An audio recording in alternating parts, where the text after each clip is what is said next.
Look what arrived! The David Austin 2022 Handbook of Roses. My order is confirmed.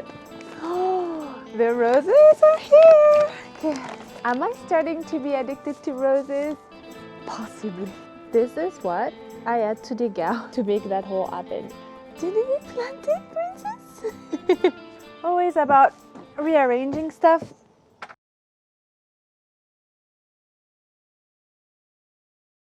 Look what just arrived! The David Austin roses. I ordered it just a couple of days ago. The delivery was pretty fast. I'm so excited. Am I starting to be addicted to roses? Possibly. If you've been following the channel for a while, last year I also added David Austin roses to the garden, but they were shrub roses. The Lady Gardener, Wild Eve, and Roald Dahl.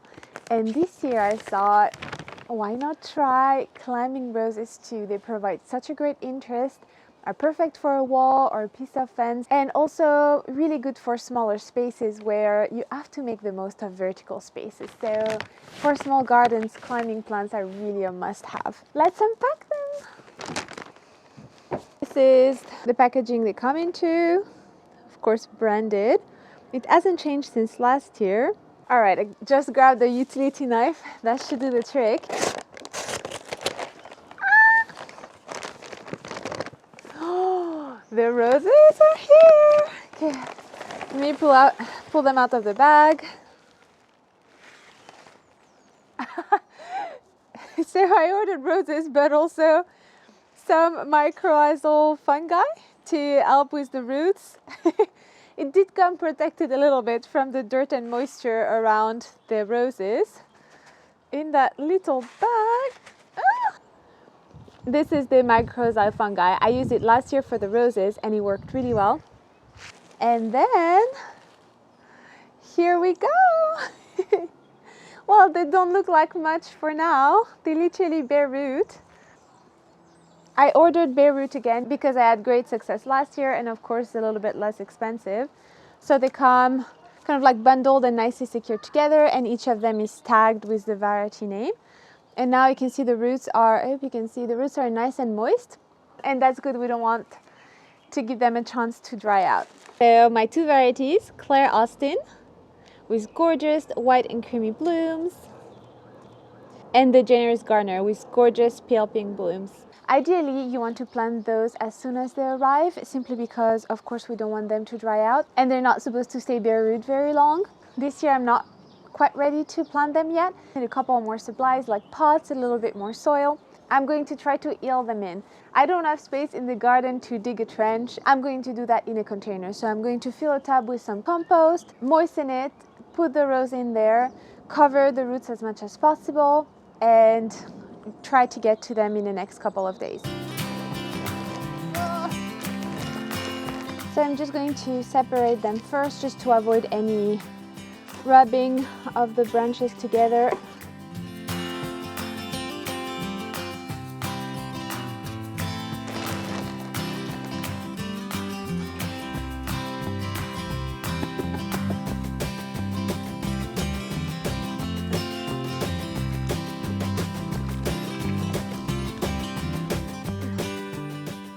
I'm just going to leave them here in this pot, so an area that doesn't get a lot of sun, just so that they won't dry out. I'm going to keep an eye on the moisture level of the compost and really try to get to them as soon as possible. It's planting day today. So the first step is to soak the bare root roses for a minimum of 2 hours. You just have to place them in a bucket of water and come back when the time is elapsed. I had peeled in the roses, so just pop them into some moist compost because I wasn't quite ready to plant them yet. So now I'm just carefully removing them from their holding container. Still look pretty good, pretty nice and moist. And that's it now. The roots are well submerged in water and we'll come back in 2 hours.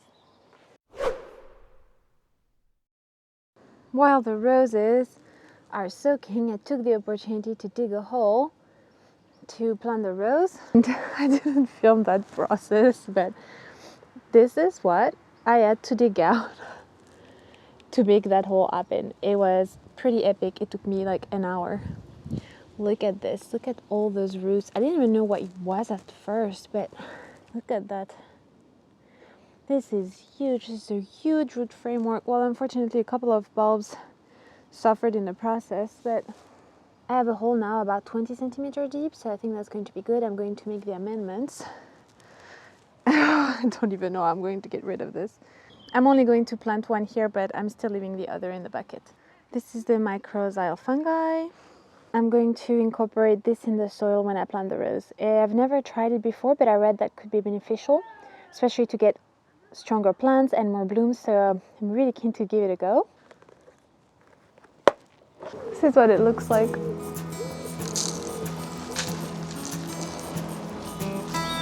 Compost.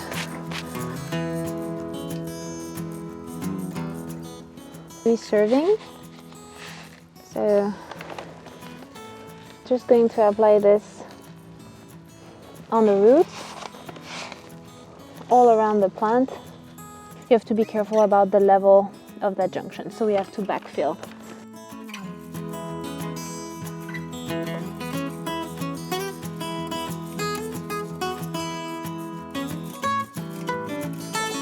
Give a good deep watering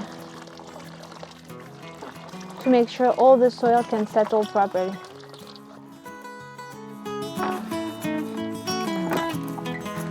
This will help keep the moisture in the soil, which is much needed for that area, because as you could see, I pulled a huge root out of the ground. This is what it looks like, our little rose all tucked in. In a later video, we'll be preparing a framework so that it can grow and we can train it on that wall. This is the container I just picked up to plant my new climbing rose. It's nearly 50 centimeters wide, so a little bit bigger than the two other roll rim pots that I had gotten for the roses. I wanted to pick one in the same style with that roll rim detail that I really love. But it's time to move things around a little bit. Somehow it makes me think of the dividing rhubarb video, where again, always about rearranging stuff.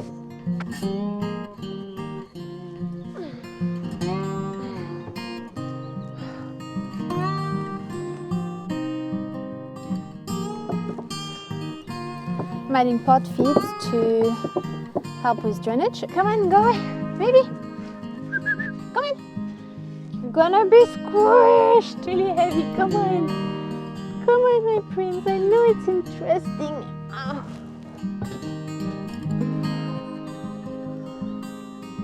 What are you doing here, baby? Did we plant it? Did we plant it, princess? Right where Sushi is. We're going to have the rose that then can have several options, either an obelisk to fill this area or some kind of like wall training, and I may have to remove this eventually.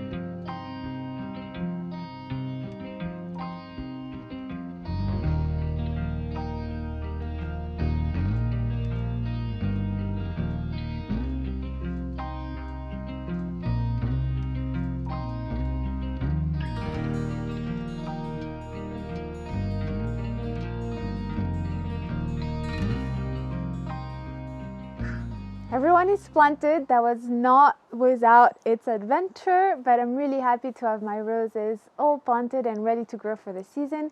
Still have to create a frame for them to climb on, as they are climbers. So for the wall, we'll probably just put some wire in. So that's probably going to be another video. Actually, mid-March is a great time to start fertilizing not only roses, but also the rest of the garden. So I'll be tackling that very soon. I hope you enjoyed this video. Thanks for watching, and I'll see you next time. Bye. Oh yeah. We'll probably have a full, well, not full, but a bulb update tour very soon. Martinet and a couple of other daffodils have started blooming, so I'm hoping to show you the new blooms very soon. Bye! You can use the discount code CASTLE to get 15% off until Tuesday, the 5th of April 2022. So if you were tempted, you now have 15% off. Probably not, actually. It's quite tough. Simba! Simba, it's really heavy. Come on.